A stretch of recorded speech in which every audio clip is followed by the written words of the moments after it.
बिस्मिल्लाहिर्रहमानिर्रहीम। अस्सलामु अलैकुम। हमारे चैनल में खुश आमदीद।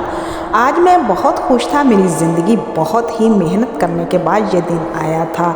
मेरी शादी हो रही थी और मेरी शादी भी इस लड़की के साथ हो रही थी जिससे मैं बेइंतहा मोहब्बत करता था।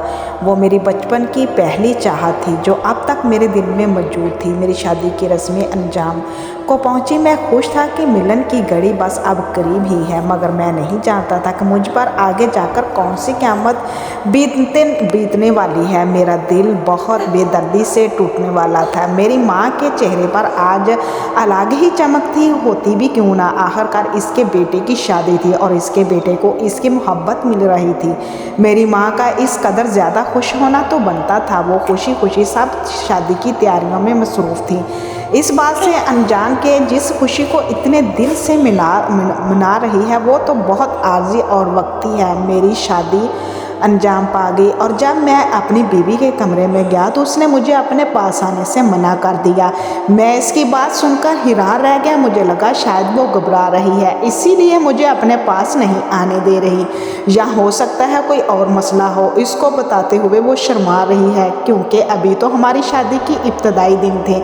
मेरी कभी भी इनसे फ़ोन पर बातचीत नहीं हुई थी जिससे मुझे अंदाज़ा होता कि वो किसी तबीयत की है या इसे मेरी तबीयत के बारे में कुछ पता चल पाता। मैं इसकी आदत और मिजाज के बारे में जान लूँ, फिर अपनी अमली ज़िंदगी का आगाज़ करूँगा।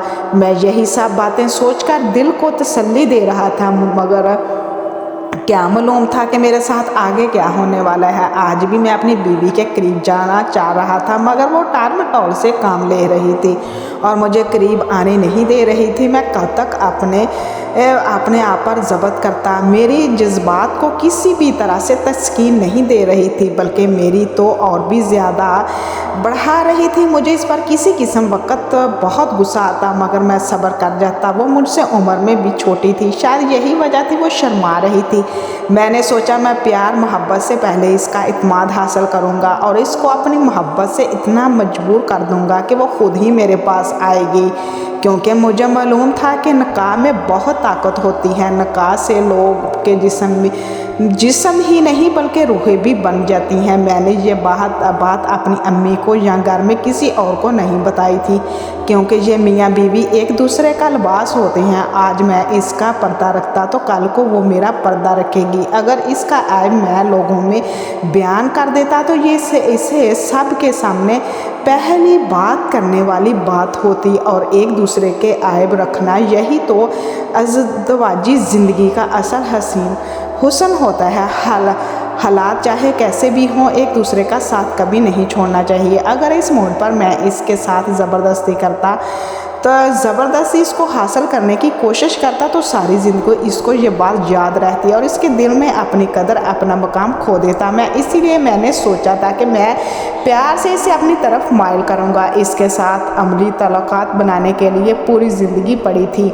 मैं इसका दिल नहीं तोड़ना चाहता था। मैं अपनी हनीमून के लिए ईरान के टिकट लाया। मैंने सोचा कि अपनी बीवी को ये बताऊंगा तो वो बहुत खुश हो जाएगी, क्योंकि मुझे पता चला था कि वो घूमने फिरने की बहुत शौकीन है, ख़ासकर ईरान इसकी फेवरेट जगह है। जैसे ही मैंने टिकट अपनी बीवी के सामने रखे और इसके सरप्राइज़ दिया, मुझे लगा वो बहुत खुश हो जाएगी, लेकिन इसका तो मूड ही ख़राब हो गया। वो ये सुनकर एकदम ज़ोर ज़ोर से रोने लगी और मैं इसकी हालत पर बिकला गया। मुझे समझ नहीं आ रहा था कि वो खुश होने की बजाय रो क्यों रही है। लड़कियां तो इस दिन के लिए खूब ख्वाब से जाती हैं। मैंने पानी का गिलास भरकर इसकी तरफ बढ़ाया और मैंने इससे पूछा कि क्या मसला है, तुम क्यों रो रही हो? मुझे तो लग रहा था तुम ये टिकट देखकर हनीमून पर जाने का सुनकर बहुत खुश हो जाएगी। मुझे इस पर बहुत गुस्सा आ रहा था, लेकिन मैं फिर भी तहम्मुल मिजाजी से काम ले रहा था। मेरी बात सुनकर वो कहने लगी मुझे नहीं जाना। ये सुनकर मेरे सारे जज्बात पर पानी फिर गया। मेरे अरमान ठंडे पड़ गए। कोई भी मर्द खुशी खुशी अपनी नई नवेली दुल्हन को हनीमून पर ले जाना चाहता हो, अगर आगे से दुल्हन इसी तरह का रिएक्शन दे तो इसका अदास होना तो बनता है।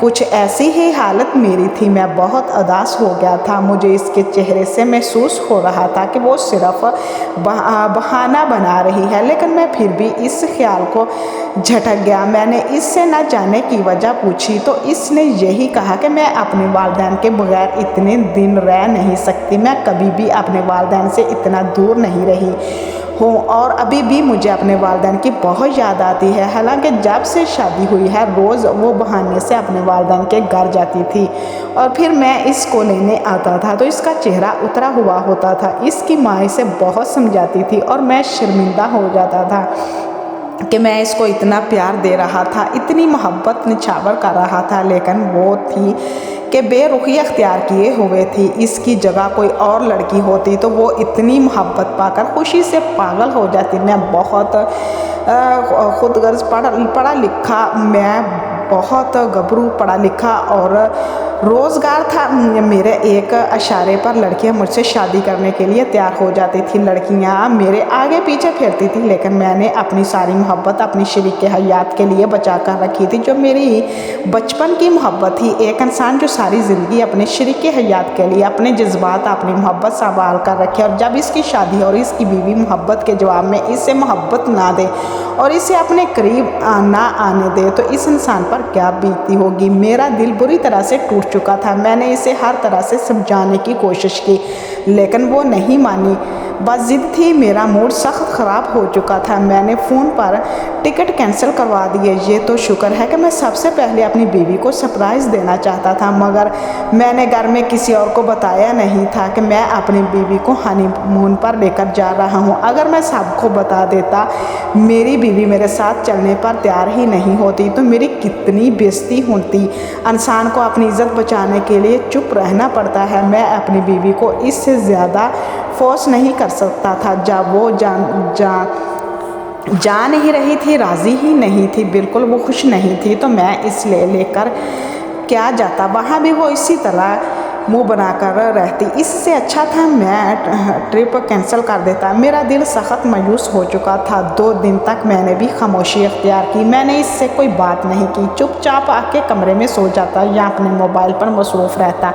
मगर मेरे दिल में इतने अरमान थे, लेकिन मेरा भरम ही रहा। इसने ना मुझे मनाने की कोशिश की, ना मुझसे बात करने की कोशिश की। सच कहूँ तो मेरा दिल भी इससे उठता जा रहा था। फिर मैंने खुद को तसल्ली दी और ख़ुद को समझाया कि लड़कियां के लिए अपना घर, अपना माँ बाप को छोड़ना बहुत मुश्किल होता है। वो जज्बाती फेज़ से गुजरती हैं, इसलिए मुझे ही इस रिश्ते को निभाना था और बचाना था, क्योंकि शादीशुदा ज़िंदगी में एक बार ही मौका आता है। शादी का कॉम्प्रोमाइज़ तो करने पड़ते हैं। मैंने अनापर्स को छोड़ दिया, खुद ही इससे बात शुरू कर दी। आज मैं इसके लिए गजरे लाया था। मुझे लग रहा था कि शायद गजरे देखकर वो खुश हो जाएगी।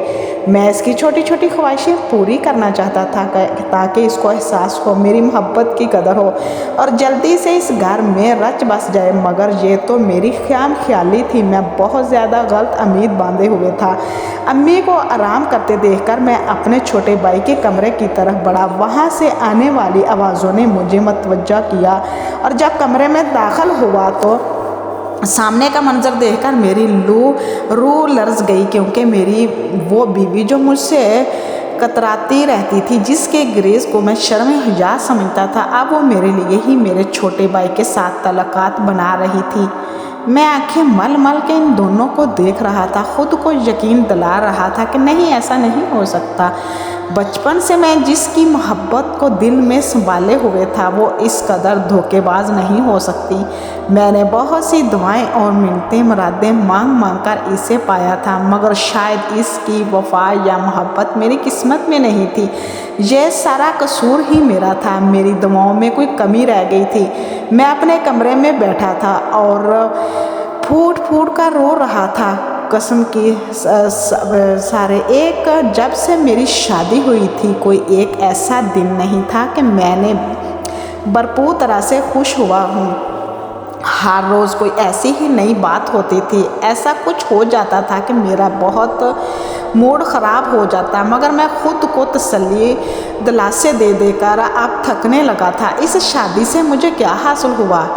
बेटा बेआरामी बेसुकूनी, बस एक बार मेरा दिल किया कि मैं इसके घर वालों को फ़ोन करके यहाँ बुलाऊँ और सारी सूरत हाल बता दूँ, मगर मैंने ये यहाँ भी खामोशी अख्तियार की और ये सब बातें सिर्फ वो अपनी माँ को बताई और इनसे रहनुमाई लेने का फ़ैसला किया। मैंने पूरा दिन रात बाहर ही घर से गुजार दिया। घर की तरफ जाने को मेरा दिल ही नहीं कर रहा था। सुबह जब मैं घर पहुंचा तो मेरी बीवी ने मेरे हाल पर कोई तवज्जो ना दी और ना ही इससे बात की फिक्र थी। इसका शौहर पूरी रात घर से बाहर रहा है, जबकि मेरी माँ मेरी टूटी बिखरी हालत देखकर तड़प उठी थी। मेरी माँ को अंदाज़ा हो गया था कि मैं किस किस्म के कर्ब से गुज़र रहा हूँ। ये कोई अजियत है जो मुझे अंदर ही अंदर खाई जा रही है। उन्होंने तड़प कर मुझसे मेरा हाल पूछा। मैं इनके गले लगकर रो दिया। रोते रोते अम्मी एकदम उठ जाकर कमरे का दरवाज़ा बंद कर दिया ताकि किसी को पता ना चले कि मैं रो रहा हूँ। दरवाज़ा अच्छी तरह बंद करने के बाद मैंने अपनी माँ को एक एक बात सच बता दी और इनसे फ़ैसला करने के लिए कहा। मेरी माँ मेरी तमाम बातें सुनकर फटी फटी नज़रों से मेरी तरफ देख रही थी, जैसे इसे मेरी बात पर यकीन नहीं आ रहा, मगर मेरी टूटी बिखरी हुई हालत को देखकर बीतने वाली क़यामत की गवाही दे रही थी। मुझे अपनी बीवी से ज़्यादा अपने भाई पर गुस्सा था, जिसने भाई की इज्जत का ख्याल ना किया। मैंने ये अपनी माँ के सामने बात की तो उन्होंने जो बात मुझे बताई, इससे मेरे होश उड़ गए। मुझे ऐसा लगा जैसे सातवां आसमान टूटकर मेरे सर पर आ गिरे हों। सदमे ने मेरी ज़ुबान को सख्त कर दिया। मैं कुछ भी बोलने के काबिल नहीं रहा था। ये सब इनकी शराफत के दिन थे। एक के बाद एक मिलने वाले सदमे ने मुझे निढाल कर दिया। मुझे समझ आ रहा था कि मेरे भाई ने मेरे साथ ऐसा क्यों किया था, जब हम दोनों का खून एक नहीं था। एक दूसरों से वफा कैसे निभाते। इसने मेरे पीठ पर छुरा घोंपा था और मैंने सक्का भाई नहीं बल्कि सतीला भाई था, और इसने मुझे से नफ़रत में ये सब किया था। मैं इसके बाप का प्यार बांट लिया, चनाचा इसने भी मुझसे मेरी माँ का प्यार बांटा था। हालांकि इसने भी मुझसे मेरी माँ का प्यार बांटा था। इसे किसी तरह से मालूम पड़ गया था कि मैं इकरा को बचपन से ही पसंद करता हूँ, इससे शदीद मोहब्बत करने लगा हूँ, इसीलिए इसने इकरा को फंसा लिया था। इकरा मुझसे शादी करना नहीं चाहती थी, मगर इसके माँ बाप ने इसके साथ ज़बरदस्ती की थी। इकरा ने अपने माँ बाप के सामने वाज़ेह तौर पर मेरे भाई का नाम लिया था, मगर उन्होंने ये कहकर शादी इसके साथ करने से इनकार कर दिया कि वो कोई भी काम धंधा नहीं करता, मैं ही इसे खुश रख सकता हूँ। जिस पर इकरा ने ना चाहते हुए भी हमें धोखा दिया। मेरे सतीले भाई और इकरा के दिमाग में क्या चल रहा था, अगर कोई ये जान लेता तो दोनों की जान से ही मार डालता। एक ने अपनी छोटी अनाक के साथ खेल खेला था। मैं हैरान हो रहा था। मैंने कभी नहीं सोचा था कि ज़िंदगी में ऐसा मोड़ भी आएगा जब मुझे हैरत पे हैरत के शदीद झटके मिले। इकरा ने जब देखा कि इसके वालिदैन किस सूरत भी इसकी शादी अवैस के साथ करने के लिए तैयार नहीं थे, तो उन दोनों को यही बेहतर लगा कि मुझसे शादी करके वो दोनों अपना रिश्ता कायम रखते। एक ही घर में रहते हुए वो लोग आसानी से मिल सकते थे और किसी को इन दोनों पर शक भी नहीं होता था। मगर अवैस बहुत चालाक था।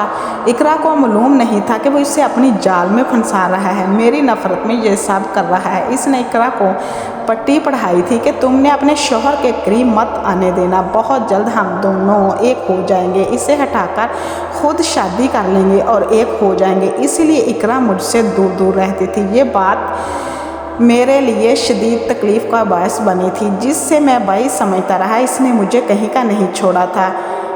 अवैस के भाइयों की तरह मुझे यूसुफ के भाइयों की तरह मुझे बेड़ियों के आगे डाल दिया था। मुझे दोनों के गार खेल से नफ़रत हो रही थी। समझ में नहीं आ रहा था कि मैं क्या फ़ैसला करूं, और मैंने अम्मी से मशवरा किया। अम्मी ने मुझसे कहा कि अब भी तुम इकरा के साथ रहना चाहती हो।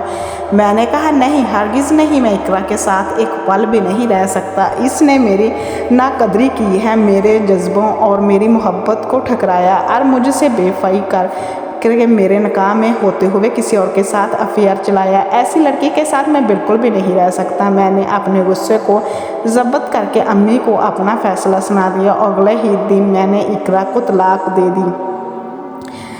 मगर तलाक देने से पहले मैंने इसके घर वालों को सारी हकीकत बता दी थी और इनसे कहा था कि अगर आपकी बेटी और अवैस को पसंद करती थी तो किसी से शादी करना चाहती थी तो आप लोग इसकी शादी इससे कराते। अगर इससे शादी नहीं की तो आपको मुझसे भी इसकी शादी नहीं करनी चाहिए थी। इसी तरह एक ही घर में रहते हुए ये सब तो होना ही था। आप लोग किस भरम में जी रहे थे कि मुझसे शादी करके इकरा अवैस एक दूसरे से नहीं मिलेंगे। अब ये जो कुछ हो रहा है इसमें सारा कसूर आप लोगों का है।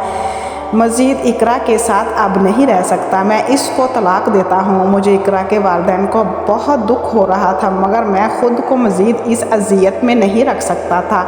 वो सर झुकाए शर्मिंदा से खड़ी थी। ज़ाहिर है इसका भयानक रूप, इसका सच सब के सामने आ गया। किसी को पसंद करना, किसी से मोहब्बत करना गलत बात है नहीं है, मगर इसी तरह किसी को धोखा देना, किस तरह तौर पर इस्तेमाल करना ये सरासर गलत है। किसी के निकाह में अगर इससे बेवफाई करना गलत है। इकरा के वालिदैन बहुत शर्मिंदा थे और हाथ जोड़कर मुझसे माफ़ी मांग रहे थे और अपनी बेटी को भी डांट रहे थे, मलामत कर रहे थे। मगर अब ये इनका मामला था, वो लोग चाहे जो भी फैसला करते, इनकी बेटी थी। मगर मैं जानता था इकरा जैसी लड़कियां कहीं भी टिक कर नहीं रह सकती। जब तक वो किसी से धोखा ना खाए तभी इनकी अकल ठिकाने नहीं आती।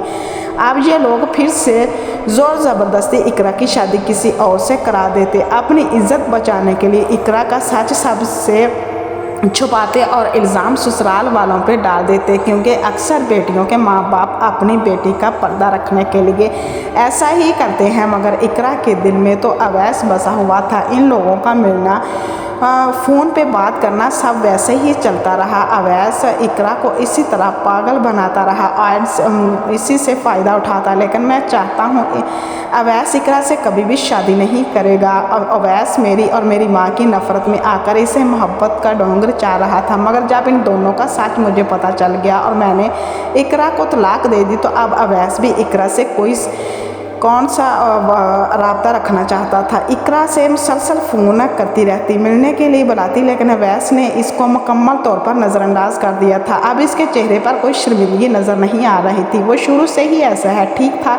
बहरहाल मैंने इन दोनों को इनके हाल पर छोड़ दिया था। अगर मैं इस बारे में ज़्यादा सोचता तो मेरी तबीयत बहुत ख़राब हो जाती थी। अल्लाह ताला बेहतरीन इंसाफ करने वाला था। मैं ज़िंदगी में आगे बढ़ना चाहता था। मैं इन दोनों की नफ़रत में अपनी ज़िंदगी बर्बाद नहीं करना चाहता था।